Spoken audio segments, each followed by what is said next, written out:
O alcalde de Portosón asumiu a presidencia da Asociación Ría da Estrela e destacou entre as súas prioridades o impulso ao desenvolvemento económico da ría de Muros e Noia.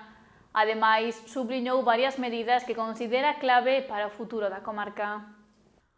O alcalde de Portosón, Luís Soujo, asumiu recentemente a presidencia da Asociación da Ría da Estrela, que agrupa os concellos de Noia, Muros, Portosón, Lousame e Outes. Tras a súa elección, Oujo amosou a súa satisfacción e fixo balance do traballo realizado con anterioridade, sinalando que continuará a liña de traballo iniciada. En primeiro lugar, quero agradecer aos 5 alcaldes que formamos a Ría da Estrela, pois que me elegiran por unanimidade os 5 concellos. E tamén, bueno, pois agradecerlle todo o traballo que fixo a alcaldesa de Lousame durante todos estes anos. E tamén, pois, o traballo que fixo Santi, aunque foi, bueno, pois un ano e pouco, e que vou facer agora? Bueno, pois un pouco continuar ca súa trayectoria, non? Cando as cousas se fan ben, pois, e reconocer o traballo que fixeron, pois un pouco continuar ca súa trayectoria. O novo presidente anunciou que o principal obxectivo será potenciar o desenvolvemento económico da ría de Muros e Noia, especialmente en colaboración co sector empresarial, esencial para o crecemento da zona. Oujo tamén subliñou a importancia do Camiño de Santiago, destacando a necesidade de oficializar o tramo entre Noia e Santiago, un camiño que pasa por lugares con moito peso histórico. O que vamos a facer é traballar pola nosa comarca, pola Ría Noia Muros, traballar xunto co sector empresarial, que é moi importante, porque eu sempre digo que se o sector empresarial non se involucra, a administración pouco pode facer, non? Estamos tamén co Camiño de Santiago,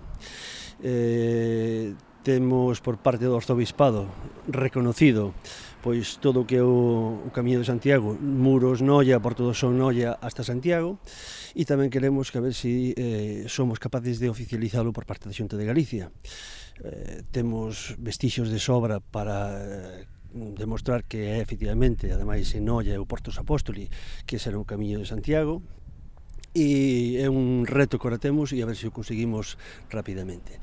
Ademais, Oujo falou da oportunidade de promover as 90 millas náuticas que conectan a ría de Noia con outras zonas marítimas da costa galega, o que xera un importante fluxo de turistas e navegantes.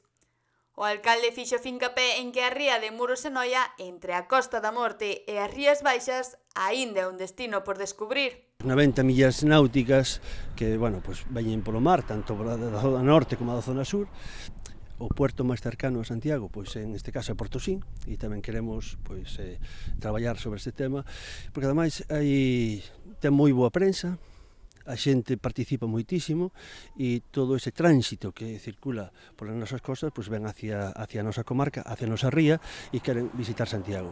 Xa todo este verán pois houve moitos tránsitos que viñeron e que nos pediron asesoramiento, que nos dicían, bueno, pois cal era a mellor ruta, como facer, e este ano, pois, por exemplo, de Portosón e de Muros está habendo moita influencia de xente. Pero o principal é iso, seguir traballando na nosa comarca. Temos moito potencial como comarca Ría Noia Muros e o que temos que facer é coidalo. E o que eu quero é que participe eso que che dixen ao principio, o sector empresarial, porque necesitamos máis plazas hoteleras, necesitamos que o sector empresarial pois un pouco máis o tema da restauración potenciar un poquinho máis e despois nós sempre acompañalos detrás, estar aí apoiándoos que as novas iniciativas, porque de pouco vale que nós que iramos pois promocionar e potenciar se o sector empresarial non participa. Así, o novo presidente promete e asegura traballar para seguir potenciando a ría como un destino turístico e económico clave para Galicia.